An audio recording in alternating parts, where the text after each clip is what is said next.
Time to head to TJ's conference realignment corner. Yes, it is. TJ, Is you caused a ruckus this week, TJ. You've Not blown on up purpose. I'm YouTube. just telling people what I've been told, and All it's right, such so an the interesting biggest thing. When did The you biggest start? reason- When did you start listening to Florida State's propaganda? Did you get What a do you phone mean? call from their lawyers? you've bought do you in mean? all into into Florida State's argument. Look, you read the elements that are put in front of you, and you make a decision. It is what it is, and that's just the way it comes So about. the buzzword phrase of the day is implied authority. Because as TJ outlined in last week's show and on Twitter and in the Discord, not all the ACC teams signed this extension, right? Nobody signed it. It was just Phillips. Yeah, Phillips signed, but here's the argument that's coming back from the ACC is that he had implied authority to be able to do that based on previous decisions that had been made and were agreed upon by the universities. So things could get squirrely here.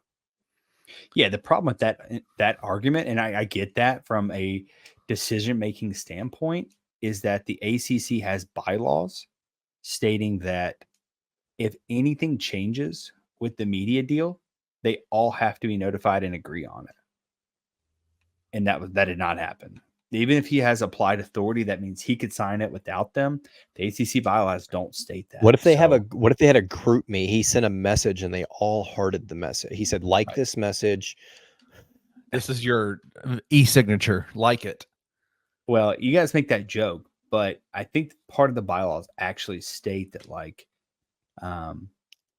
no, like the teams basically have to be made aware of it or something like that. Have to be able to sign it. There's something in it like that where there's some wordplay that's up for interpretation. That's a major distinction. That's like anything though. legal. But that's a major distinction though. Like if he has implied authority to be able to make those decisions in terms of a media deal, and the media company, ESPN, signs it, he signs it, and he just has to make them aware, that doesn't give them authority to veto it, right? Like they can't veto that if that's true. But if they have to sign off on it, then that the implied authority argument is null and void, right? Like he doesn't have the authority then. Yeah, and it's also interesting because I think the extension from ESPN for them to make a decision had to be made in 2021, and the whole memo that Phillips signed was to extend it beyond that 2021 date to the 2026 date. Therefore, in 2027, there needed to be a new agreement. That's kind of the one that everyone's talking about now. That whole memo is essentially null and void in the sense that ESPN did not reach an agreement before 2021. And since Phillips had no one else sign off on it, then it's just like the whole thing is just like, it's interesting that no one's really mentioning that, to me at least. Like no one is mentioning that. Can I get some clarification on the memo real quick? Yeah. Who was the memo to? Was the memo for ESPN or was it for the schools? It is for an extension of their media rights deal, essentially. It is supposed to be an amendment to their media rights deal saying the way it was set up was ESPN had until 2021 to make a decision if they wanted to extend their current agreement with ACC. And they didn't make that decision in time, but they and Commissioner Phillips came to the agreement that they would extend it beyond that 2021 date and say, hey, you have from 2021 to 2026 to make that extension. Then let us know. And that's kind of the dates everyone's been working with. So the 2026 through 2036 is what everyone knows as the current agreement, saying ESPN could even expand it beyond 2026 to 2036.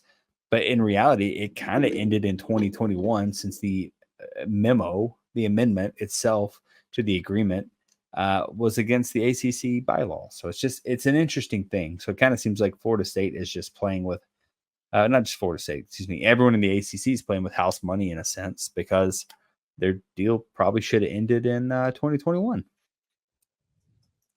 Which I get how that sounds very Florida State centric.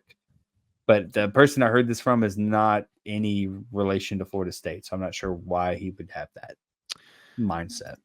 It just it feels like to me, based on what I'm hearing you say and what I've heard, from last week and this week, is that Jim Phillips's argument is going to be that he had that as the commissioner, that he had the authority to be able to make that extension, like that it was, I guess, amendments or addendums in the contract, the original contract, that it didn't, unless it says specifically that it needs to be signed off on by every school, that they have, I guess, the right of first refusal, right? Like to be able to say, we want to extend this and we're going to extend this. And does that make sense? Like, it just feels like there's a lot of legal mumbo jumbo there to say, basically, we have every right to do this and we don't need your approval to do it. And that's exactly what the bylaws say, is that every school has to sign off on the agreement if anything were to change with the media rights deal.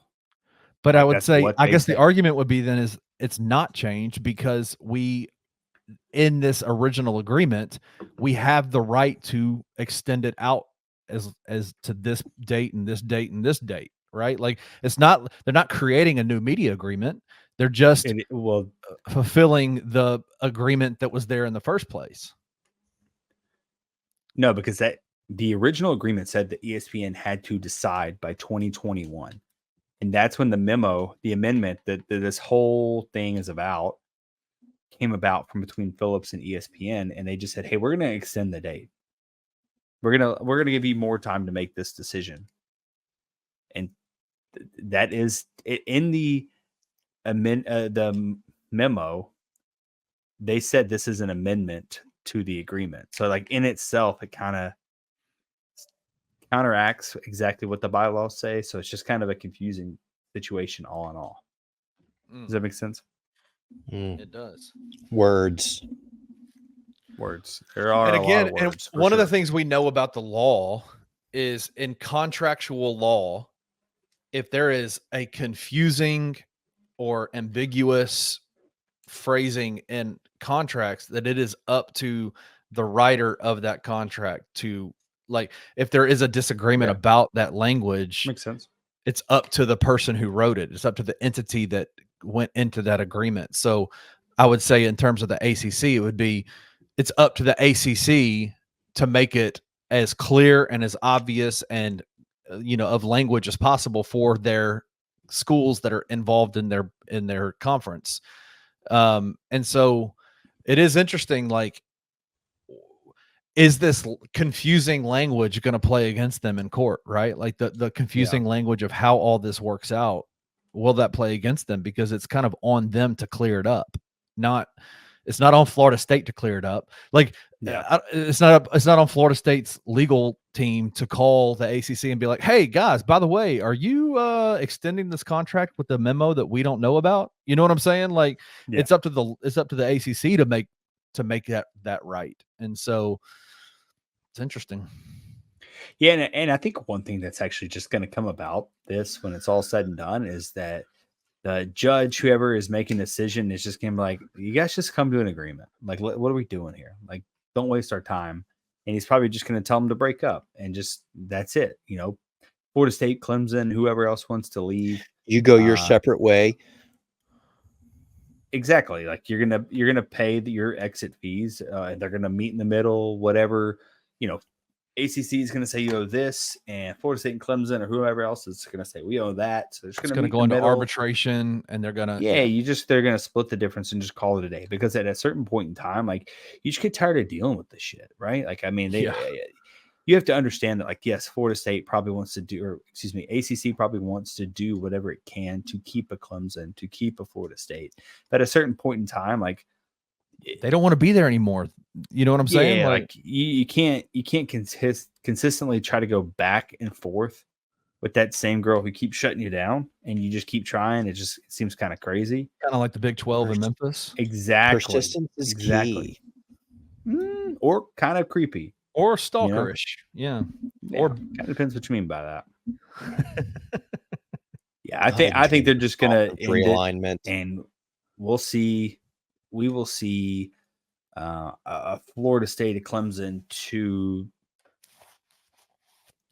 not the Big 12. I don't think they're actually going to the Big 12. I think In that's the end, all we hot need garbage. we need an ACC door opened.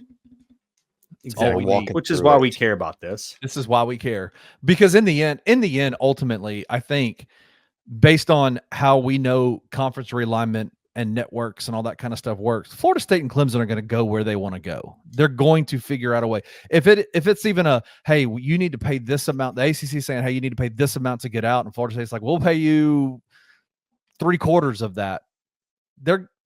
It's going to happen, right? They're going to leave. They're not going to be there. And so if that opens the door for Memphis, then hell yeah, brother. Let's do it. Then open it on up. What are we waiting on? Yeah, I would take an ACC leftover. Yeah. Let's say it's some form of like, even I'm talking like SMU. It's Just give Boston me a best College, of the rest. Pitt. I'll take it. Like, yeah, just give me anything you can. I think I'm considering it. I think I take it because it's automatically going to be better. Your floor is better than the conference you're in today. Yeah, It seems So, like a no. get me out of here with fried rice and freaking. I bet the ACC's simple. media team would put Seth on a poster or on a graphic. They would be damn proud of us.